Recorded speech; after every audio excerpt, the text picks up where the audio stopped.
Dear students, मैं doctor पवन बासनीवाल आपका स्वागत करता हूं, वेलकम करता हूं। दोस्तों, आज अपन बात करने वाले हैं डिप्लोमा सेकंड ईयर से रिलेटेड टॉपिक की। तो ये चीज मैं आपको बताने वाला हूं क्या कि इस यूनिवर्सिटी एग्जाम में कौन से इंपॉर्टेंट क्वेश्चंस हैं, कौन से इंपॉर्टेंट क्वेश्चंस आते हैं। मैं subject wise, topic wise questions बताऊंगा ताकि आपको पढ़ने में आसानी रहे। शॉर्ट वीडियो बनाऊंगा, पूरा वीडियो देखना। यदि आप चैनल पे पहली बार हैं या चैनल को सब्सक्राइब नहीं किया तो चैनल को सब्सक्राइब कर लेना, क्योंकि ये आने वाले दिनों में मैं आपको बहुत शानदार शानदार वीडियोस डालने वाला हूं आपकी पढ़ाई से रिलेटेड, आपके यूनिवर्सिटी एग्जाम से रिलेटेड। तो ध्यान रहे, इसको सब्सक्राइब करके बेल आइकन को इनेबल कर लेना ताकि जब भी मैं नया वीडियो डालूं आपको इमीडिएटली अलर्ट मिल जाए। दोस्तों को शेयर जरूर कीजिएगा। तो अपन शुरुआत करते हैं। यहाँ पे ध्यान देना, फार्मास्यूटिकल केमिस्ट्री सेकंड की जनरली जो क्वेश्चंस बच्चों को प्रॉब्लम होती है, या जो डिप्लोमा सेकंड ईयर की बात कर रहा हूं, जो थोड़ा सा स्टूडेंट्स ज्यादा डरे होते हैं, तो मैं उनकी प्रॉब्लम का सॉल्यूशन लेके आया हूं। यहाँ पे मैं पहला चैप्टर की बात कर रहा हूं दोस्तों, एंटीसेप्टिक डिसइंफेक्टेंट। जब भी मैं एंटीसेप्टिक डिसइंफेक्टेंट की बात करता हूं तो यहाँ पे दो तीन चीजें मेरे दिमाग में आती है। वो कौन से क्वेश्चन बनते हैं मैं आपको बताता हूं। उससे पहले मैं आपसे बात करूंगा इसके कौन कौन सी ड्रग्स है। वो है प्रोफ्लेविन, दूसरा बेंजाइल एल्कोनियम क्लोराइड, थर्ड है यहाँ पे सेट्रिमाइड, फोर्थ यहाँ पे क्लोरोक्रिसोल, फिफ्थ यहाँ पे क्लोरोजाइलिन, फिर सिक्स्थ यहाँ पे फॉर्मेल्डिहाइड, नेक्स्ट है सेवंथ यहाँ पे हेक्सा क्लोरोफिन, एट्थ है यहाँ पे लिक्विफाइड फिनोल, और नाइन्थ है यहाँ पे नाइट्रोफ्यूरेंटाइन। तो दोस्तों ये सारे के सारे आपको नाम याद होने चाहिए। कहने का मतलब यूं कहूंगा, आपका ये जो सिलेबस है वही चीज मैंने लिखी है, तो इनका नाम जरूर लिखिएगा। यदि क्लासिफिकेशन वाइज आपको याद हो जाएगा तो बहुत अच्छा होगा, नहीं तो आपको कम से कम ये नाम जरूर याद कर लेना, ठीक है। तो देखना यहाँ पे क्वेश्चन क्या बनता है। पहला क्वेश्चन क्या बनता है, सीधा का सीधा क्वेश्चन बनता है, right short note, right short note, write short note on antiseptic disinfectant, antiseptic and disinfectant, okay. तो ध्यान देने वाली बात यहाँ पे ये है, सिंपल सा इसका आंसर कैसे करेंगे देखिएगा। यहाँ पे आंसर कैसे करने के लिए मैं समझा रहा हूं। सबसे पहले आपको इनका डेफिनेशन लिखना है, एंटीसेप्टिक क्या होता है, एंटीसेप्टिक का डेफिनेशन लिखना है, और उसके बाद में उसका दूसरा एक होगा डिसइंफेक्टेंट का डेफिनेशन लिखना है, ओके। ये दोनों लिखने के बाद में आपको इसका क्लासिफिकेशन लिखना है। जब भी मैं बात करता हूं फार्मास्यूटिकल केमिस्ट्री सेकंड की, तो क्लासिफिकेशन 100% लिखना है। क्लासिफिकेशन लिखते टाइम यहाँ पे एग्जाम्पल जरूर लिखना है दोस्तों। एग्जाम्पल भी जब कौन से वाले, ये सारे एग्जाम्पल आपको इंक्लूड करना, कौन कौन सी कैटेगरी है, कैटेगरी वाइज आपको लिखना है, और उसके बाद में उनका एग्जाम्पल लिखना है, ओके।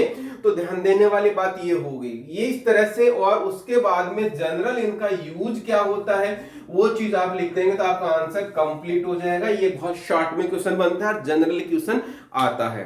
इसी को थोड़ा सा चेंज करके एग्जामिनर कैसे पूछता है, क्वेश्चन नंबर सेकंड में बात करता हूं।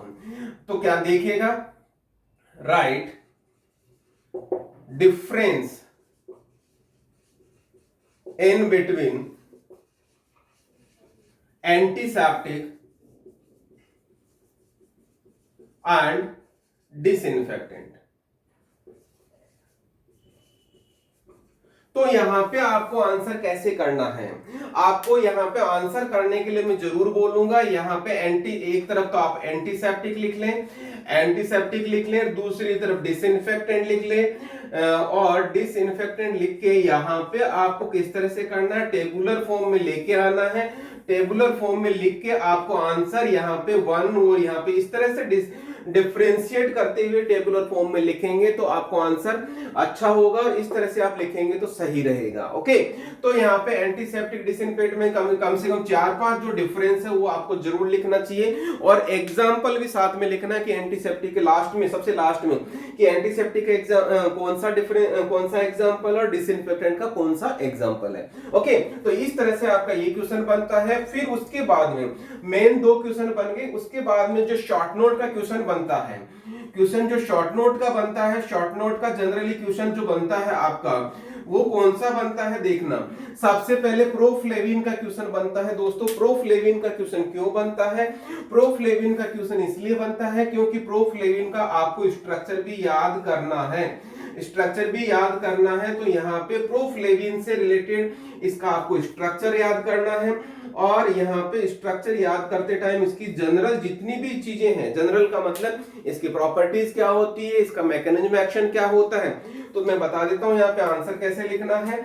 स्ट्रक्चर तो आपको लर्न करना ही करना है, उसके बाद में इसकी प्रॉपर्टीज क्या होती है, पहली चीज प्रॉपर्टीज के बाद में इसका मैकेनिज्म ऑफ एक्शन क्या होता है, उसका यूजेज क्या होता है, ये यूजेज मैकेनिज्म एक्शन इनको थोड़ा सा एक्सप्लेन मोड में लेके जाना है, तभी आपको अच्छा आंसर प्रिपेयर होगा, अच्छा आंसर होगा तभी आपको पूरे नंबर मिलेंगे। ओके, तो इस तरह से यहाँ पे आपको क्या करना है दोस्तों, प्रोफ्लेविन का हो जाएगा। फिर एक आता है क्लोरोक्रिसोल, ये वाला क्लोरोक्रिसोल और प्रोफ्लेविन, आपको 2 स्ट्रक्चर याद करनी होती है। तो दूसरा मैं जरूर बोलूंगा, क्लोरोक्रिसोल का आपको स्ट्रक्चर याद करना चाहिए।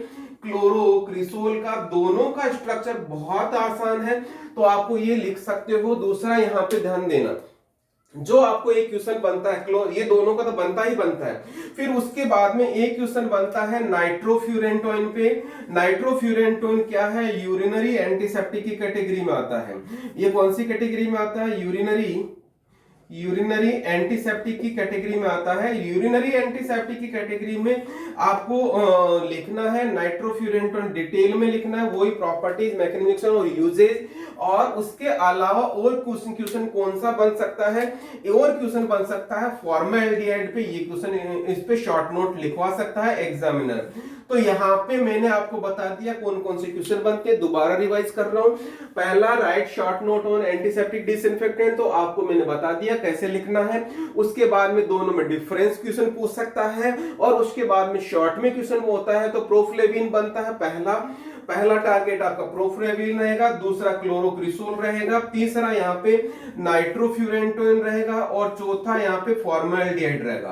तो यहाँ पे इन सभी को आपको लर्न कर लेना चाहिए, मतलब या यूं कहूंगा इन पे आपको ज्यादा एम्फेसिस देना चाहिए, ताकि आपको एग्जाम के टाइम पे आसानी रहे और आपको अच्छे से लिख पाए। दोस्तों एक चीज और बता दूं, यहाँ पे इनको पॉइंट वाइज आप याद करोगे, पॉइंट वाइज ही आंसर लिखोगे, बहुत अच्छा आंसर होगा, और आपको एग्जामिनर ज्यादा नंबर देगा comparative in the descriptive mode, क्योंकि डिस्क्रिप्टिव मोड में प्रेजेंटेशन अच्छा नहीं माना जाता। पॉइंट वाइज आप एक्सप्लेन करोगे तो पूरे नंबर मिलेंगे। इस तरह से मैंने आपको आज एंटीसेप्टिक डिसइंफेक्टेंट का पूरा डिटेल बता दिया है दोस्तों। आपको डिस्क्रिप्शन बॉक्स में इसका लिंक मिल जाएगा, कौन सा चीजें और पढ़नी है। और उसके अलावा यहाँ पे एक चीज और बता दूं, यहाँ पे क्या कि जो एंटीसेप्टिक और डिसइंफेक्टेंट पढ़ रहे हैं, आपने तो पढ़ लिया, लेकिन आपने अपने दोस्तों को शेयर किया कि नहीं किया, शेयर जरूर कीजिएगा। और यहाँ पे एक चीज और बता दूं, अभी भी यदि आपने चैनल को सब्सक्राइब नहीं किया तो सब्सक्राइब कर लेना, बेल आइकन को इनेबल कर लेना, क्योंकि मैं आने वाले दिनों में सभी सब्जेक्ट के सभी टॉपिक्स पे क्वेश्चन चैप्टर वाइज डालने वाला हूं, ताकि आपको आसानी रहे पढ़ने में और एग्जाम में, यूनिवर्सिटी एग्जाम में। इस तरह से मैं आपकी हेल्प करता रहूंगा दोस्तों, तो ध्यान रहे। इसी के साथ मैं आपको बहुत बहुत धन्यवाद दूंगा। फिर से कहूंगा चैनल को सब्सक्राइब कर ले, बेल आइकन को इनेबल कर ले। Thank you once again.